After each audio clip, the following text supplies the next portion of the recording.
Speaking on the Fulbright Education USA Programme, the Deputy Consulate General and Public Affairs Officer, U.S. Consulate, Dahab Gilbreed, said the Educational Exchange Program is a flagship of the State Department for Academic and Leadership Development, adding that the entries for the Fulbright Scholarship Program will start on February 1st. And what we try to do is we serve the whole country. The U.S. mission in Nigeria serves the entire country. So we plan to trips like this to share information about the educational programs that we facilitate, and also to really connect with people from different regions.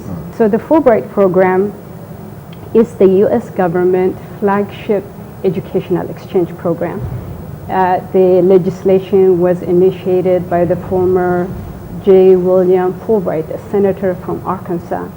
In their contributions, Consular Officer Larry Foster admonished visa applicants to only provide relevant documents when seeking for U.S. visa, while an Education USA advisor, Chineye Uwadileke, urged students seeking admission in U.S. colleges to acquire adequate information about the schools. The American visa is one of the easiest and one of the hardest to get at the same time. It's the easiest. Easiest to get. And the hardest to get. And the hardest at the same time. Interesting.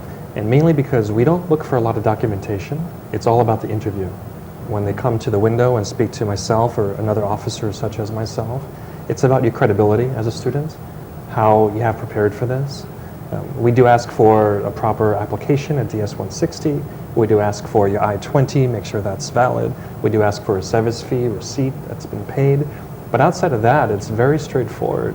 And I think where a lot of students get mixed up is they've been coached indirectly and wrongly about what to say and what to do. For a high school student who wants to do their first degree in the United States, their bachelor's program, they must have completed their high school anywhere in the world. So they must have completed at least 6 years of schooling and be qualified to get into a Nigerian university. So that would mean taking the WAEC, getting at least 5 credits, including math and English. And that's the basic requirement to get into an American university.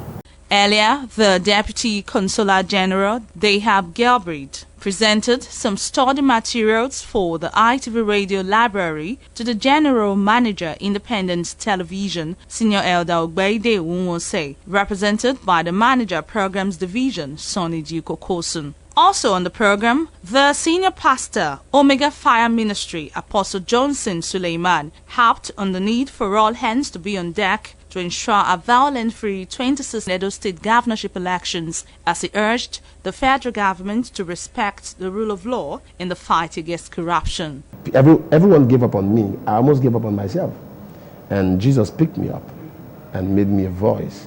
So I think that's the reason why I live, that's the reason why I was born, to see that somebody who has been on the valley is elevated to the mountaintop. So it's open for everybody, and we'll call everyone in Edo State in Benin especially, to make themselves available. The program is even on already. The stadium is packed now, believing God for great move of God, for great things to happen, so everyone is invited. This period, young men should not allow themselves to be used.